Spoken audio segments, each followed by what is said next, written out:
Hi friends, आज हम एक डिस्कस करने जा रहे हैं रिमाइंडर थ्योरम को।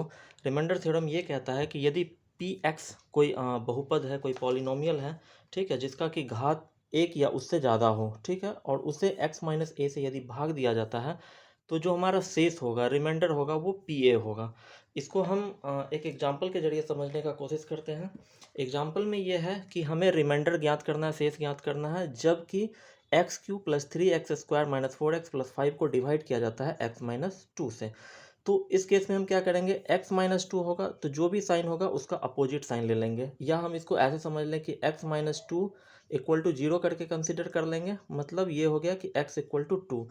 इस वैल्यू को हम यहाँ पुटअप कर देंगे तो ये हमारा क्या हो जाएगा, जब हम इसको पुटअप कर देंगे तो ये हो जाएगा टू का power three, three into two का power two, minus four into two plus five, ये हो जाएगा एट, ट्वेल्व, एट, फाइव, ये plus eight minus eight cancel, और ये हमारा हो जाएगा 17। तो जब हम इसको x माइनस टू से डिवाइड करेंगे तो रिमाइंडर हमारा 17 आएगा।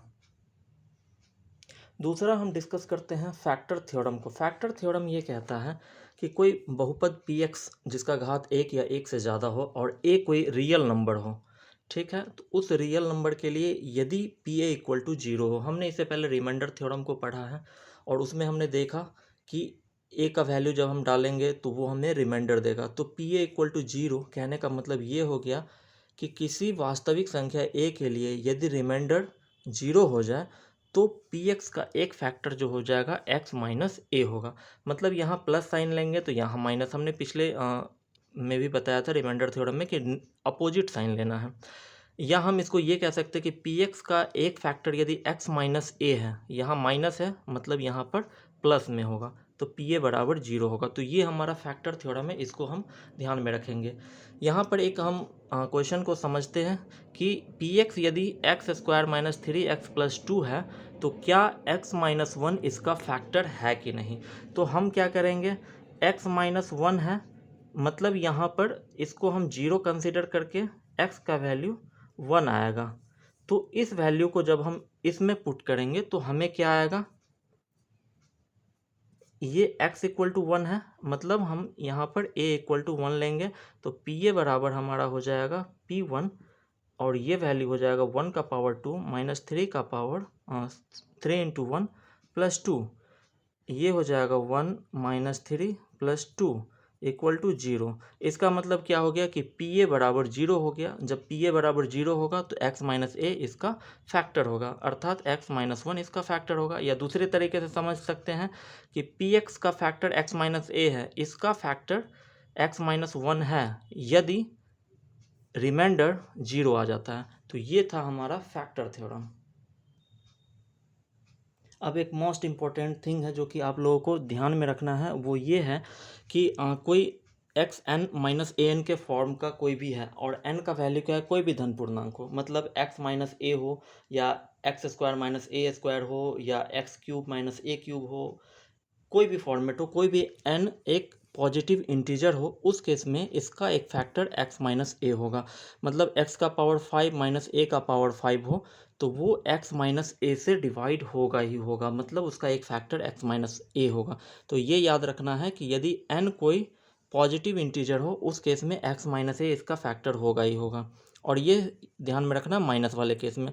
माइनस वाला दो केस है, एक माइनस वाला केस है ये सबके लिए है, लेकिन यदि n एक पॉजिटिव इवन पॉजिटिव इंटीजर हो, ठीक है, सम धन पूर्णांक हो, मतलब इसका पावर एक्स स्क्वायर माइनस ए स्क्वायर हो, तो इसका जो फैक्टर होगा वो एक्स माइनस ए से भी डिवाइड होगा और एक्स प्लस ए से भी डिवाइड होगा। मतलब कि कोई भी पावर हो, n का वैल्यू कुछ भी हो, तो x माइनस ए तो कन्फर्म है कि होगा, इस वाले केस में भी वही होगा। इसका पावर कुछ भी हो, x माइनस ए तो डेफिनेट है। लेकिन यदि सम पावर हो, इवन पॉजिटिव इंटीजर हो, उस केस में x प्लस ए भी एक फैक्टर होगा।